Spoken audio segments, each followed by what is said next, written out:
What's up, guys? Welcome back to another episode of the Talkin Football podcast. This is now episode 18, and we are going to be doing the AFC West in our in the predictions today. If as you guys know, we're just going to keep on going. Tomorrow we have the AFC East, the AFC North coming out, not the AFC East, to the AFC East already, and then we're going to do an overall playoffs and awards predictions to wrap things all up, and then football season will basically be here. We have football this week, thank God. We have the Chiefs and the Ravens on Thursday, and then we have the Eagles and Packers in Brazil. So it's almost here. It's almost here. Before we get into the video, side note: college football just started yesterday. I mean, it started last week technically, but it did start. All teams basically played yesterday. So if you want me to do, if you want me to cover college football, definitely let me know because I will definitely 100% take your comments in. I'll definitely try and cover it as best I can. So let me know if you want me to do that. If not, I won't. But if you do, cool. That's what I got to say about. That's basically what I got to say. And let me roll the intro. Let's get into the AFC.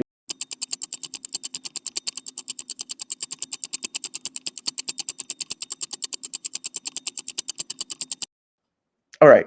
So the AFC West is a very, very interesting division.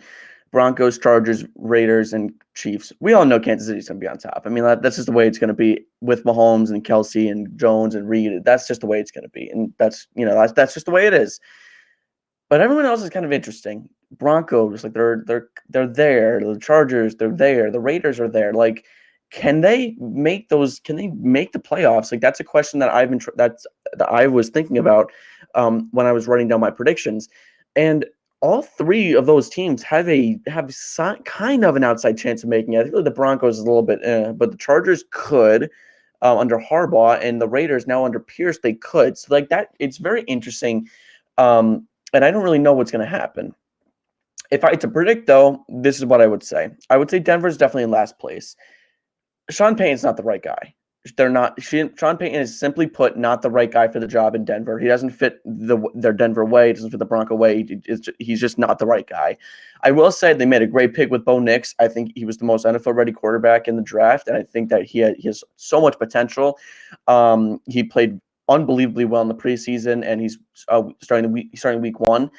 He's good weapons around him. They still have Courtland Sutton. They have Javonte Williams coming back. Even though they traded Jerry Jeudy, I still like their chances to produce offensively. Defensively, they're not bad. They're pretty good. When you have Surtain, I mean, that's really all you need back there. They're not a bad team, but I don't like the way they're coached. It's a very similar thing to New Orleans. It's kind of ironic because Sean Payton used to coach there. I don't like the team isn't necessarily bad, but the way they're coached is a little concerning to me, which is kind of why I want to pump the brakes on Denver a little bit. So I have them going 6-11 this year. And if Denver was smart, this would be Sean Payton's last year there. It just has not paid off. He's not the right guy. He's not the right guy for the job there. They need someone else than a defensive-minded guy or a quarterback guru, and Sean Payton's neither. Sean Payton's not that. He's neither of those. He's just kind of there.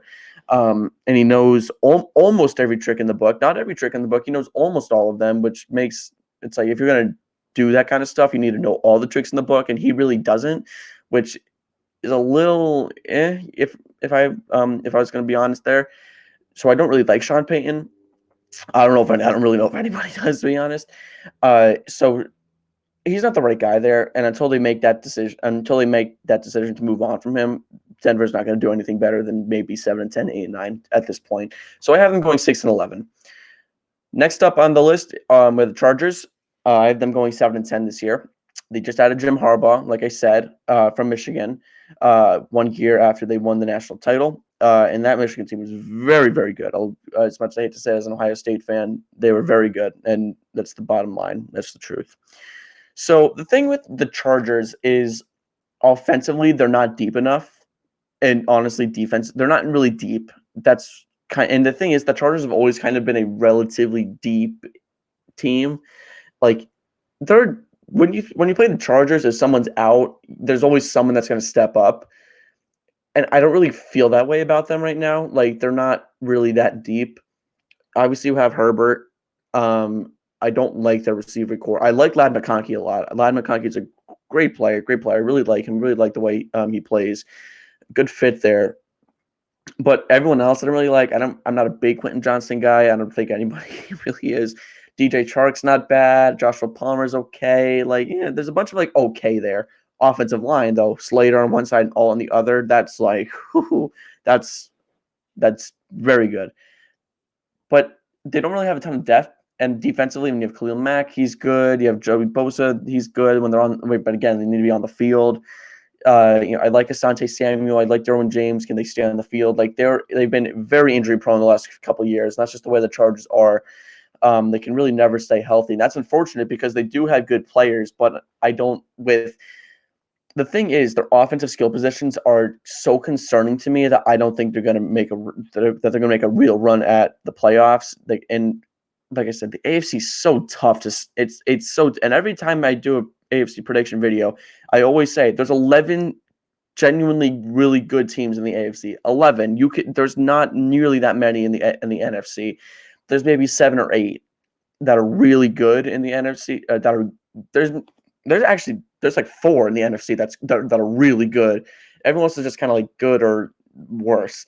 AFC, there's at least 11 teams that are really good, and the Chargers just aren't one of them. They're not deep enough. They don't really excite me. And the Chargers, that's kind of what I feel like they're meant on. They've historically been built on air raid offenses, but they don't have that this year. And they're going from a heavy offensive, like heavy through the air attack to ground and pound, which is a significant change for Justin Herbert and company. So that's why I'm not a big Charger fan this year, but I do think that they can muster out around 7 wins this season.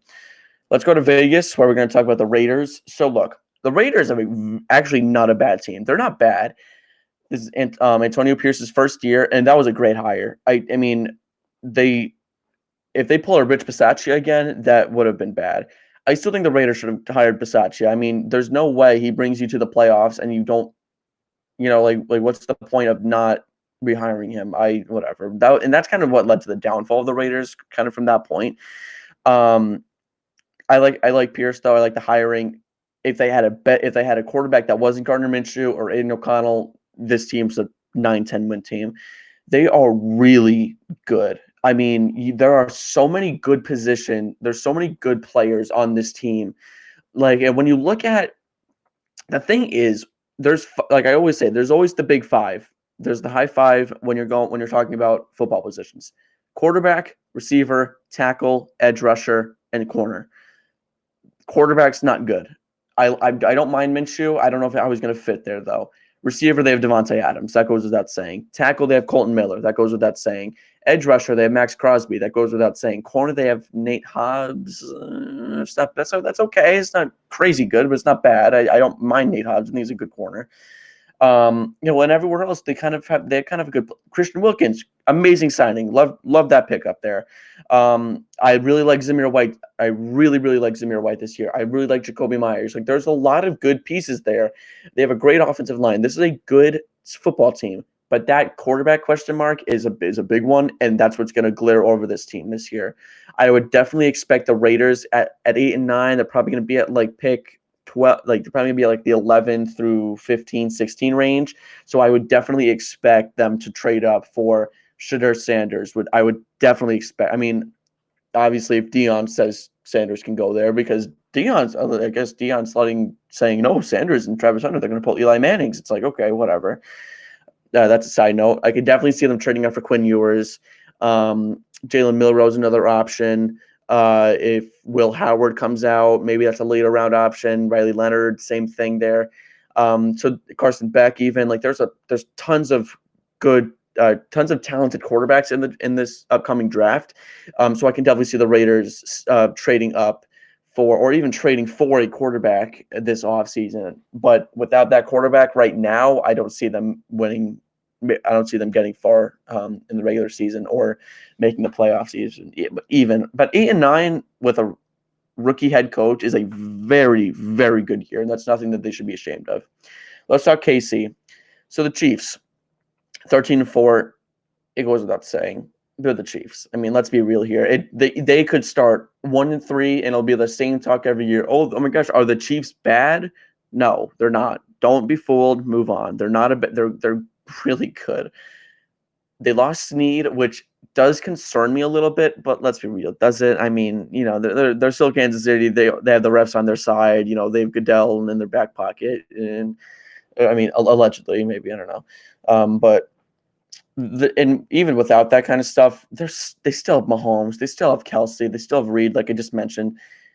And then if you don't, you have Pacheco, you have Worthy. I love Worthy this year. They have Trent McDuffie, great player. They have Spags as the DC there. I mean, that stuff goes without saying. And Harrison Bucker, great kicker. Like, they are just good everywhere. Really well built team. And I forgot Chris Jones too. You have Chris Jones. You have Justin Reed. Like, they are loaded with talent at every single position. So they're fine with or without Snead. I'm not going to pretend like that's not going to be a big loss. Like, I would not be surprised if in the playoffs they got burnt deep on many plays because they don't have Snead.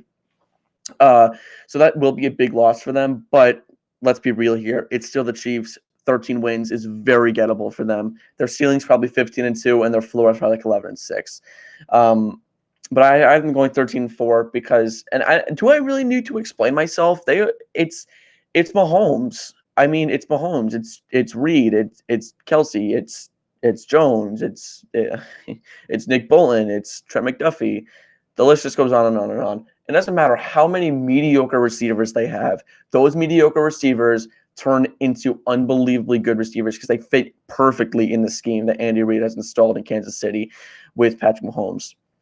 So that's basically it for the AFC West. I bet that none of you are probably surprised with my predictions, especially about the Kansas City, especially about Kansas City.